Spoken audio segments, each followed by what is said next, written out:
Welcome to SportsBeat KC, the Kansas City Star Sports podcast presented by First Federal Bank. It's Wednesday, June 8th, and I'm Blair Kirchhoff. We're talking Chiefs today with beat writers Herbie Teope and Jesse Newell, and there was plenty to discuss. Let's see, what did we cover? The Tyreek Hill podcast, the retirement of former Chiefs head coach Romeo Crennel, and Chiefs hero for a day, Ryan Fitzpatrick, the slew of Chiefs who are up for the College Football Hall of Fame, Patrick Mahomes' golfing skills, Matt Nagy's coaching return, and more. You'll also hear from Nagy at the end of the show. With so much ground to cover, let's get started. Herbie Teope and Jesse Newell cover the Chiefs, and they're here with us now. Guys, how you doing? What it is? Doing good.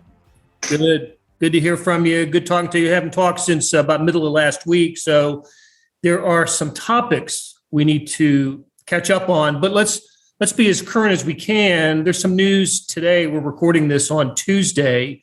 We've got some times for Chiefs preseason games. We know there's only 3 of them, right, Herbie? And 2 of them are at home because this is the year the AFC teams play 8 home regular season games, so they get 2 preseason games.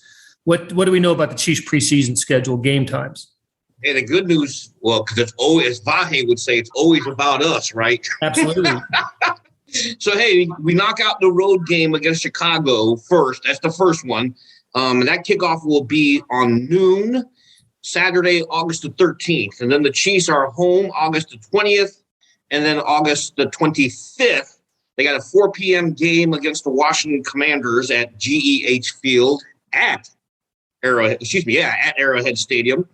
4 p.m. kickoff on that one on August the 20th. And then a Thursday night, ready for this, Blair? Because we know we love primetime games. Yeah.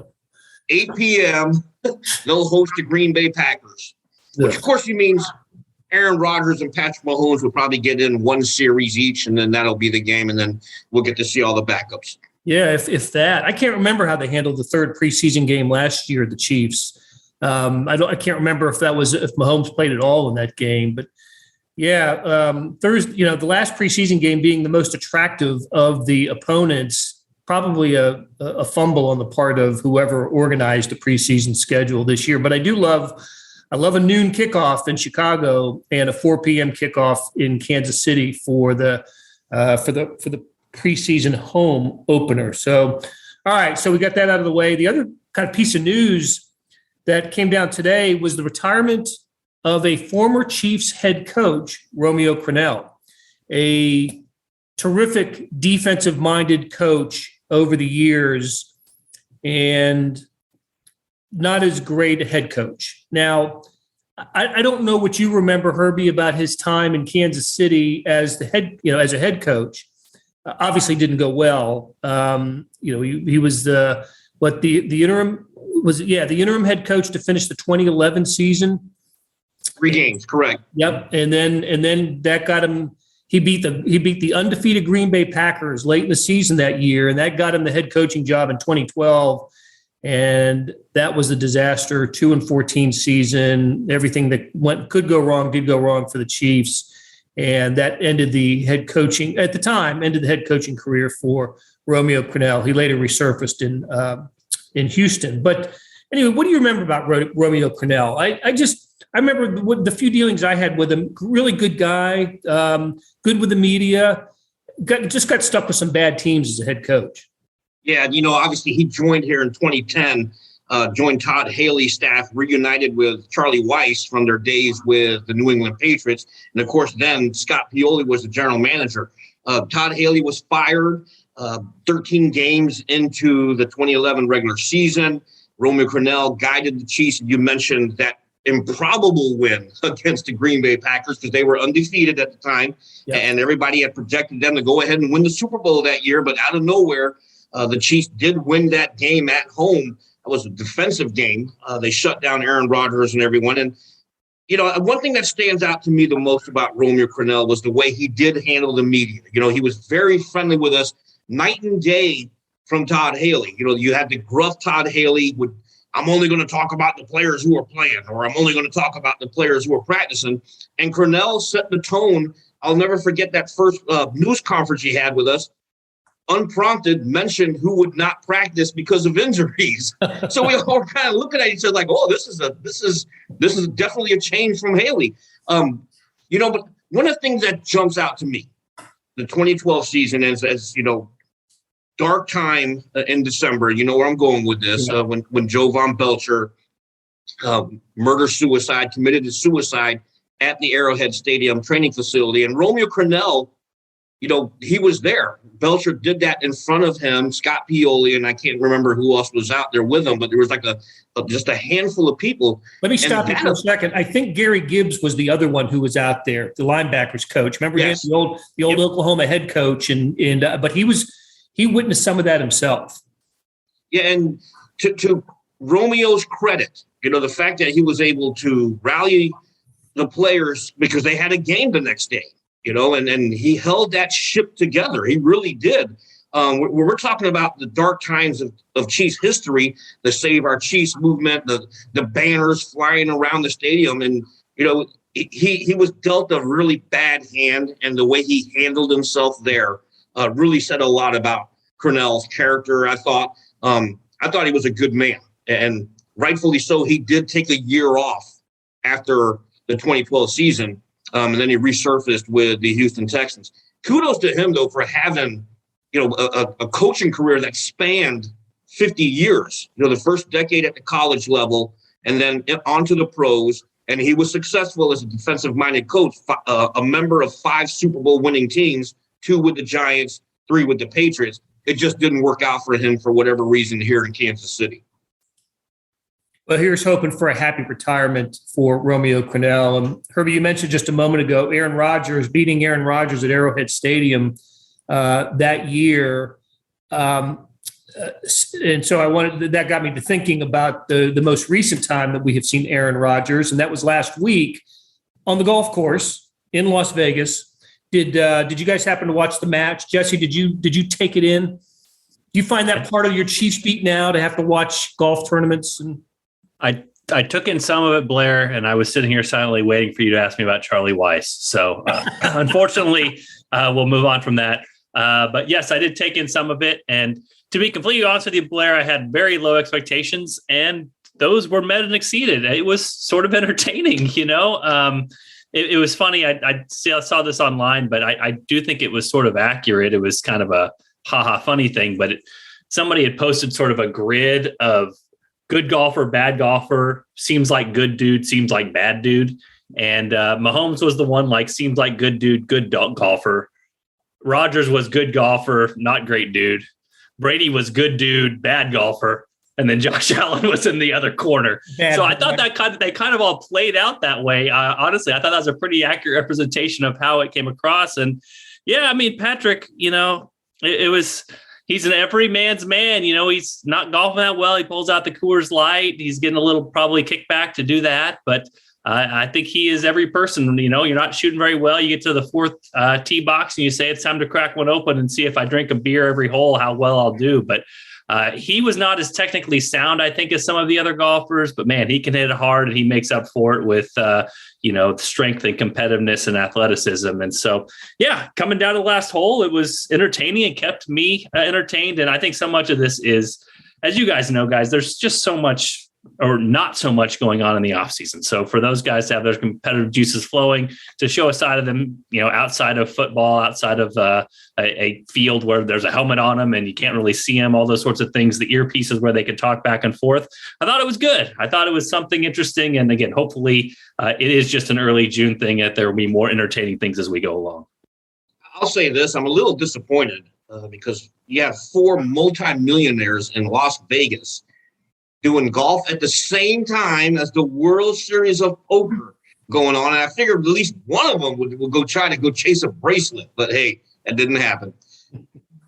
Well, I was entertained by it. Like you, Jesse, I didn't expect to be. I just thought, listen, I'll watch the first couple holes and, just to see what it looked like, right? To see how Mahomes hits off the first tee. But between the golfing and then the Ernie Johnson, Charles Barkley led commentary throughout the thing, you have all these egos in the program. I thought I thought it came off about as well as it could have. And congratulations to Mahomes for playing as well as he did. And I knew, last year he was actually on the cover of Golf Magazine and had gotten to play Augusta National, and he really had found an interest in golf. So I knew he was going to take it seriously. And you're right about the Coors Light. I just thought, that was not a plant, but to actually mention the product on the air, that's some pretty good advertisement for that brand. Anyway, a good show. I suspect we'll see it next year. Maybe Joe Burrow will be in it. Maybe Matthew Stafford. I was just trying to think of who else could have participated in that, but we got enough Matthew Stafford these days on those AT&T commercials. So anyway, also last week, the story wasn't a podcast. It was a trailer for a podcast. I mean, in my best Allen Iverson practice, accent here, trailer. We're talking about a trailer for a podcast. And here's Tyreek Hill, teasing his audience with his host about perhaps his statistics in Kansas City were suppressed, and which made him, put him on the trade block. And we find out over the weekend that we found out in my best Paul Harvey. Now the rest of the story, but I know it came up in the Andy Reid press conference last week, and Andy Reid was none too pleased about being asked about what Tyreek Hill was teasing on his podcast. Jesse, were you in there for that? Yeah, I was, and actually too, I was there for Tyreek Hill. He went to his.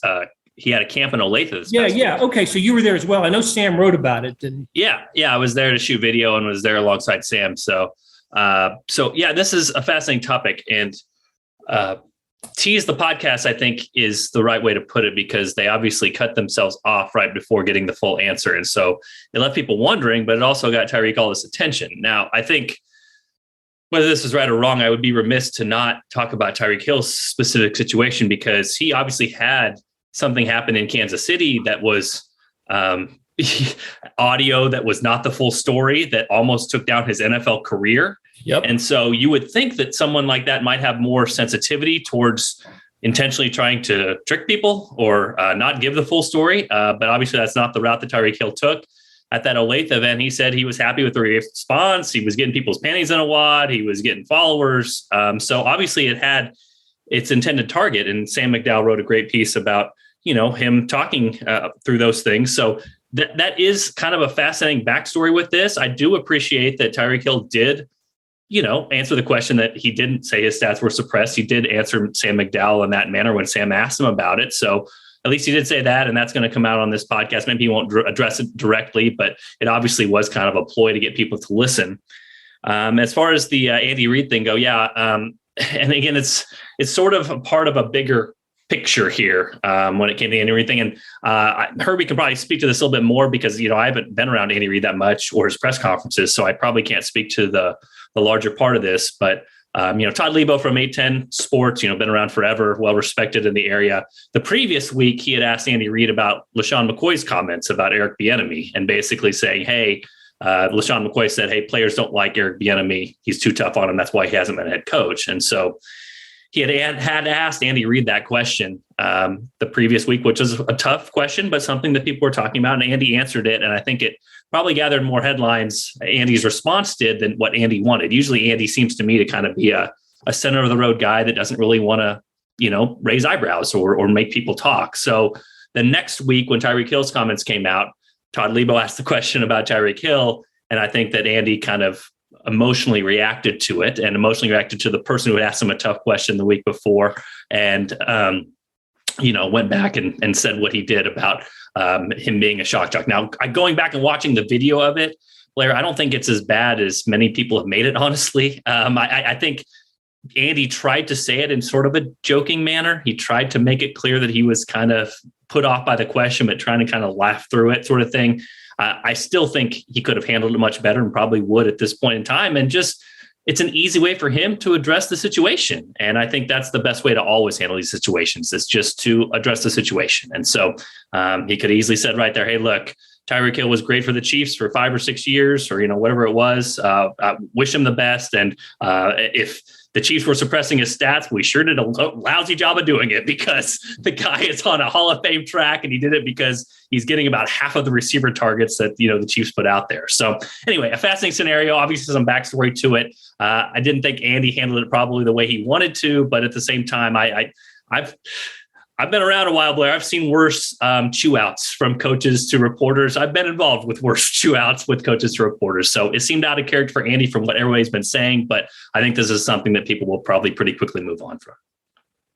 Yeah, we all have our scars and teeth marks in our body from the times we've been chewed out by people in our profession. Not in our profession, but just in press conference situations or interview situations. Herbie, what did you make of it all? I think Jesse summed it up perfectly. Is it out of character for Andy? Absolutely. That's just not him. I can probably count on one hand how many times I've seen him show his frustration or disappointment with a type of question, because those situations happen few and far between. But you're absolutely correct. We've all had our share. Don't forget, before I came back here to Kansas City, I was down in, where's Mellinger, because he's got to drink. I was down there in New Orleans covering the Saints. And, Sean Payton, if he didn't appreciate a certain type of question, I'll never forget the first time I got that. That's a stupid question, Herbie. Next question. And it just moves on. But, that you take that and you just, you roll with it, because that's his personality. It's certainly not Andy Reid's personality, so of course it raised some eyebrows. But if a coach like Bill Parcells or Bill Belichick or Peyton does that, you just shrug your shoulders and move on to the next question. Did I think it was out of line? That's not for me to say, really. That's each reporter. We go into a press conference with a certain line of questioning, and the reaction became the story as opposed to the question. Right. The times that I can remember Andy really getting angry at a inquisitor was, believe it or not, Therese Paylor. And this was not during the season, but this time of year. And Therese continued to ask Andy about players who weren't showing up at minicamp. And they didn't have to, right? It was all voluntary at this time. But Therese, doing his job as a beat writer and a young beat writer at the time, would, he felt the obligation to ask the question, because he was the Stars Chiefs beat writer. And I remember Andy snapping at him, I don't have to hold these press conferences. We don't have to be here. And I thought, well, that's pretty unfair to Therese. He's just doing his job, and Andy should know better. So there's been a little bit of, Andy has it in him to, spew a little venom at reporters. But this one was a little bit different, just because of the shock jock, little arrow slung at Todd, obviously a radio employee. So that one, that made me kind of wince a little. It's one thing to be angry at a question, but don't demean the guy's profession, which is what he did with by calling him a shock jock. So anyway, that you're right. It's a story that just, it was big for the day, and then it just sort of blew over. And just bringing it up a week later, I feel we've already spent too much time on it. Hey, let's take a break here, and got a couple other topics I want to discuss with you guys. We'll be right back after this. Buying your first home is a huge milestone, but the journey there can be confusing. First Federal Bank of Kansas City is here to make it simple. After nearly a century of serving the KC community, our loan advisors have experience in every type of housing market. With a short phone call, we can give you a free rate quote and talk through loan options. No pressure, no obligation. The road to home ownership can be simple with First Federal Bank. Get started with a free quote at ffbkc.com/homes. First Federal Bank of Kansas City, because banking is personal. Member FDIC, Equal Housing Lender. Hey, this is Blair. There are several ways to access the Star Sports section. Let me tell you about a couple of them. There's Sports Pass. For $12.99 a month, you get unlimited digital access to all the Star Sports content, including beat writing, columns, features, pretty much everything we write. The deal renews monthly until you tell us to cancel. For $159.99 a year, you get everything the Star has to offer digitally, including sports and the e-edition. Go to kansascity.com and drop down to the bottom of the page where it says Start a Subscription for more information. Your support has never been more important. As always, thanks for reading and listening. Okay, we're back on SportsBeat KC with Chiefs beat writers Jesse Newell and Herbie Teope. We started with some current events, and here's another one that is Chiefs related, but not directly. The retirement of Ryan Fitzpatrick, one quarterback who has been around for a long time, played for a lot of teams, and will forever live in the hearts of Chiefs fans for what he accomplished on the final day of the regular season in 2019. Herbie, that was the final regular season weekend of your first year on the Chiefs beat for the Star. And I just remember, the Chiefs headed into that week then, 17 game. And we knew they were going to win, and they needed the Dolphins to pull an upset on the New England Patriots to get the number 2 seed and in a home field advantage in the playoffs.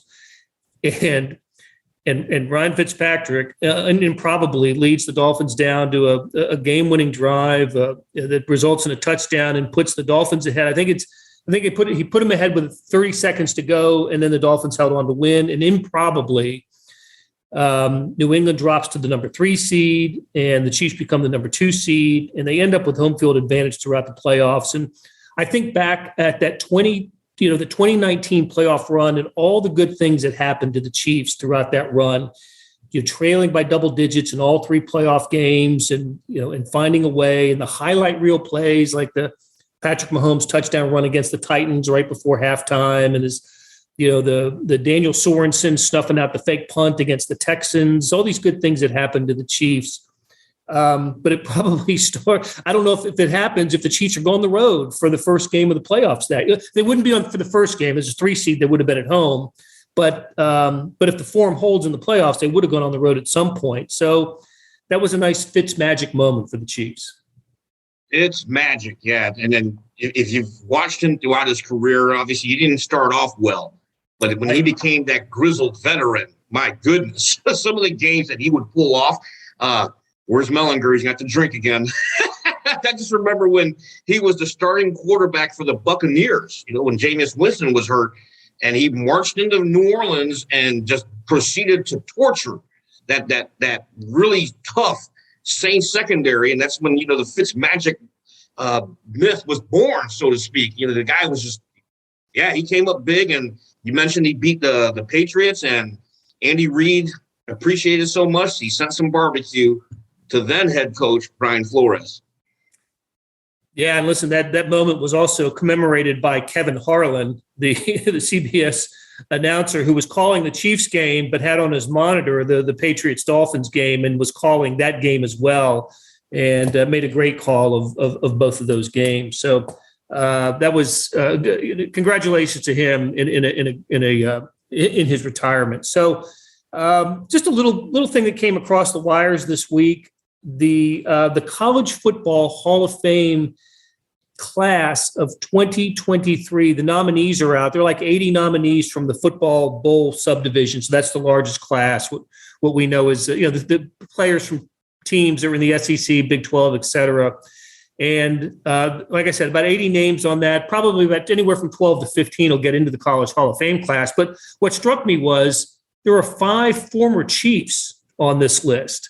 And, not just great Chiefs, but really, really great. Obviously, they had to be great college players as well. So let me ask you, Jesse, since you've covered college football for quite a long time, which of these former Chiefs do you think would have the best chance of being in the College Football Hall of Fame?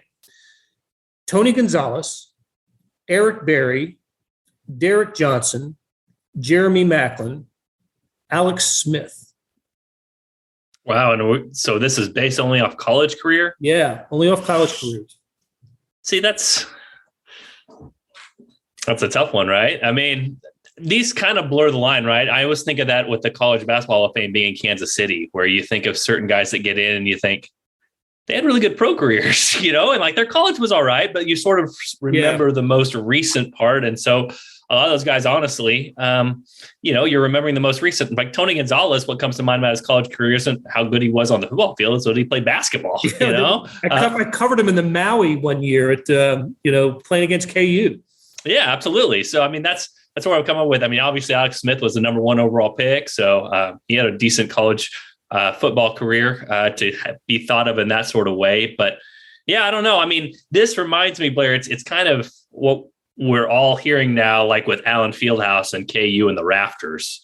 Who do you honor? There is no criteria anymore. There used to be criteria in the media guide for this, but like I have a pretty good suspicion that Andrew Wiggins and Joel Embiid are going to get their jerseys retired at some point. Yep. And if you just look at their 1-year season statistics at Kansas, they don't really warrant it, especially Joel Embiid. I mean, he played 21 games, something like that before he got hurt, and then he was off to the NBA. But the thing about it is, you're adding to the prestige of the university. You're saying, hey, look up there in the rafters, Joel Embiid, you're going to be playing the same place he did. He's going to be an NBA Hall of Famer, if this track keeps up and he doesn't get hurt, that sort of thing. So you're probably looking at the same thing with college football, saying, hey, we're boasting because we're putting this person in our class. And so that, to me, even if I'm only thinking of Tony Gonzalez as a basketball player from his college days, I mean, how would you not put Tony Gonzalez in there and kind of lift up the boats there? So again, depends on what they're going for with that, but plenty of good candidates there. And you're right, the Chiefs have had quite a few of them, but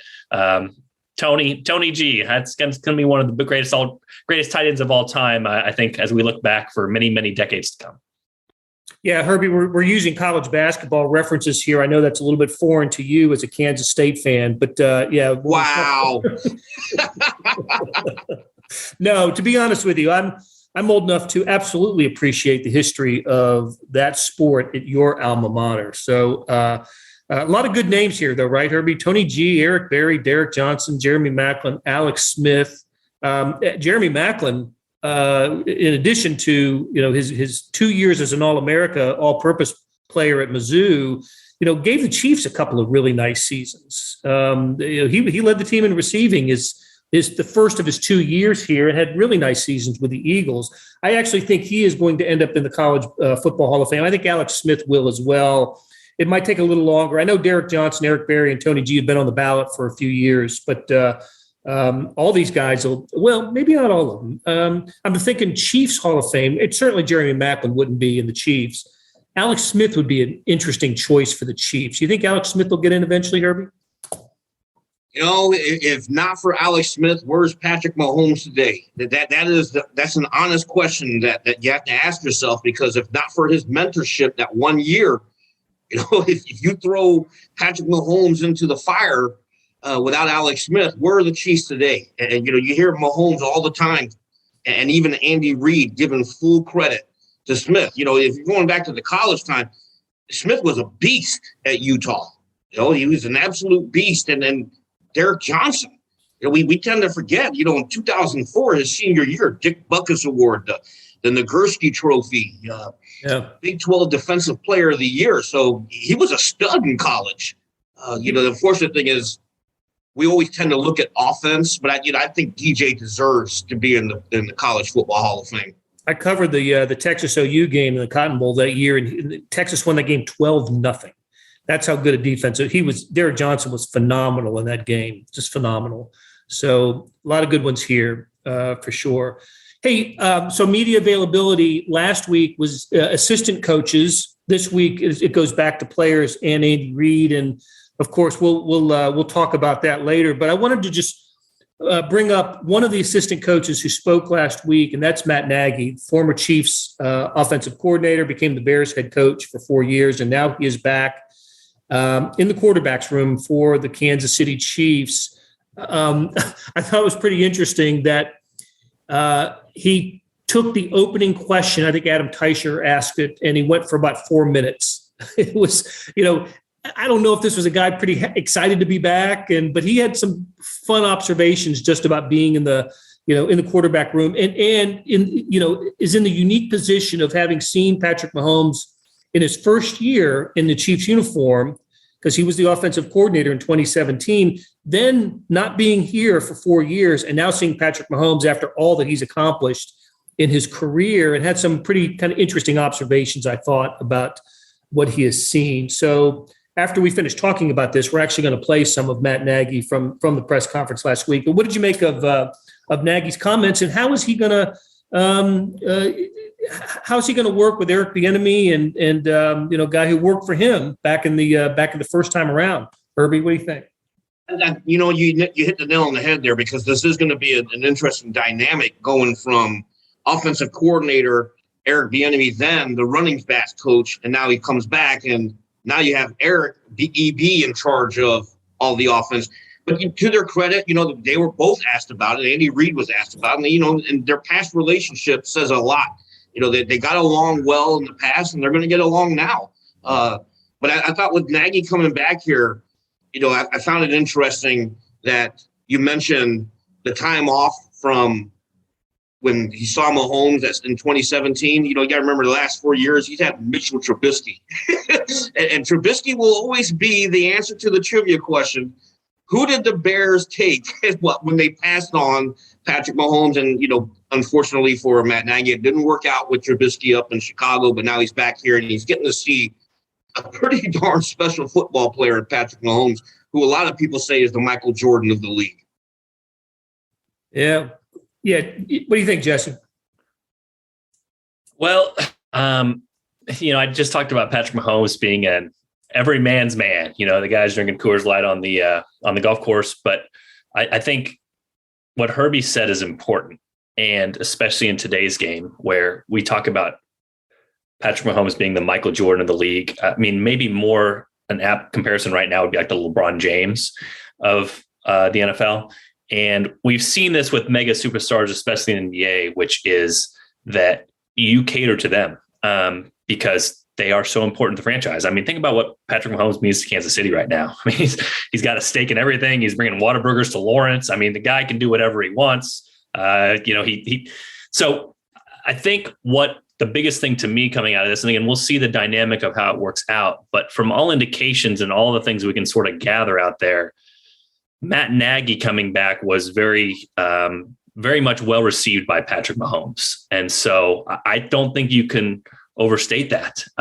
Again, if you're in the NBA, if you're LeBron James, LeBron James, I talk about this all the time, but LeBron James gets to help pick the other free agents. LeBron James gets to help pick the coach. If LeBron James doesn't like the GM's got to go because you have LeBron James. You know what I mean? And Patrick Mahomes hasn't gotten to that level yet, but I do think that, you want to make things conducive to your superstar mega athlete who means everything to this city and who championship hopes for the Chiefs is going to be on his shoulders for the next 10 years. So again, from early indications, it seems like those two really enjoyed working together. And from Matt Nagy's first comments last week, it sure seems like he has a heck of a lot of respect for Patrick Mahomes. They have a good communication and he sees a higher ceiling for him, which I thought was a notable comment that he made as well that you guys are going to hear here in a second. So I just think if that is going to help out that aspect of that, and if Patrick Mahomes feels comfortable working with Matt Nagy and having him in the building and having that communication there, then I think that's really important for the Chiefs, because when you get somebody like a Patrick Mahomes, like a Michael Jordan, like a LeBron James, you do everything in your power to make sure that this is a conducive environment for them to succeed. Okay, we've mentioned Mahomes, Nagy, Alex Smith, Eric Bieniemy. I think we're just a Mike Kafka away from recreating the 2017 quarterbacks room for the Kansas City Chiefs. So great discussion, you guys. Really enjoyed it. Jesse Newell and Herbie Teope. We're going to be actually, I don't think we're going to take a break. We're just going to roll right into Matt Nagy's comments at his press availability last week. Thanks, guys. Yeah, for sure. It's been a really cool experience for me.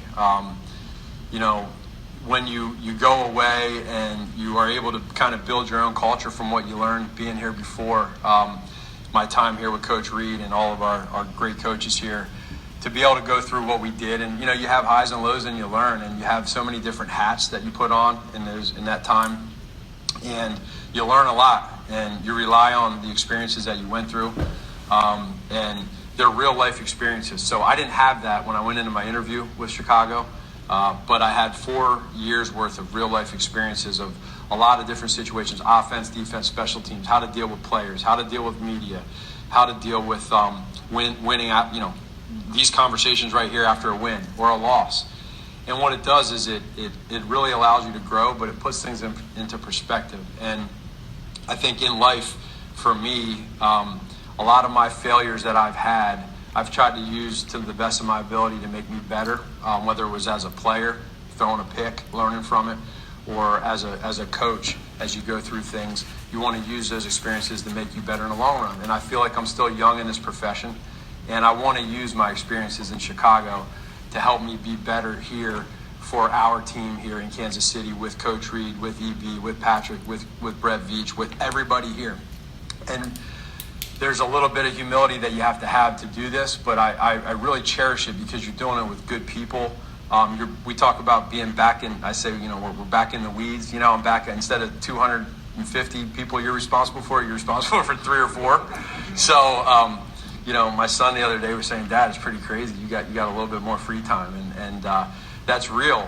But I'm embracing that, and it's been fun. It's been, to be back in that quarterback room with Pat and learning who Chad. I remember Chad. I was watching Chad since he was a sophomore in high school. I actually coached against him when he was a sophomore in high school, and he put up as a sophomore 304 touchdowns. And I always remember, man, this kid's special. And now here we are, however many years later, and I'm coaching him here at this level. And then to be in there with Shane and with Dustin, to be back with Coach Reid, to be back with Eric Bieniemy, the rest of the coaches on this offensive staff. It's awesome. And they're just good people that do things the right way. And it's exciting for me. It's fun. And it's refreshing. So I want to use this to be able to give back any way I can. But also, too, I think it's important. Pat and I had him as a rookie. I was able to see him and Alex grow together, that partnership, and see him grow from his rookie year, from game 1 to the playoff loss against Tennessee, see that relationship build. And that stuck with Patrick. That stuck with me. And now to come back, 4 or 5 years later and see in that room how much Patrick has grown, it's amazing. It gives me chills to talk about it because I also know his ceiling is even higher, and that's exciting for all of us. But for me now, as Coach and I talk, I just want to be able to do everything I can to help us and do whatever we can to be great. And they're, in our quarterback room, for instance, Patrick and Chad and the rest of the guys will help me be better as a coach, and I'll hopefully help them be better as players. Put it all together and we roll. Yeah, I thought about it. I think, when you go through what I went through for those 4 years, and there's a lot of good experiences in there, but at the same point in time, there's a lot of things that can, make you think, okay, you're able to maybe sit out a year and sit back, reflect, refresh. But in the end, after I was fired, I had some time to get away and to do that. And I think it got to a point where it just made sense to get. Football's in my heart, it's in my blood, and it's in my wife's heart and my wife's blood too, and my kids, they love it. And so why not come back to a great place, a special place, and get it going again? Doug took some time off. Yeah. Talk to him about his experience. I did, yeah. Doug came to our camp last year, our training camp. He came and spent a few days, and we had some good talks about a lot of things. What we would do the same as a head coach, what we do differently. And I think every coach has their reason why they want to sit out or get away or get back into it. And for me, this is what was best for me, my family, for all. And it's just, I feel like it's a good fit. You talked about the experience. You being in the quarterback room with Patrick's first season and Alex. Did you try to duplicate that last year when you were drafted just to feel with him? And then also your relationship with Eric, you talked about your staying in constant communication.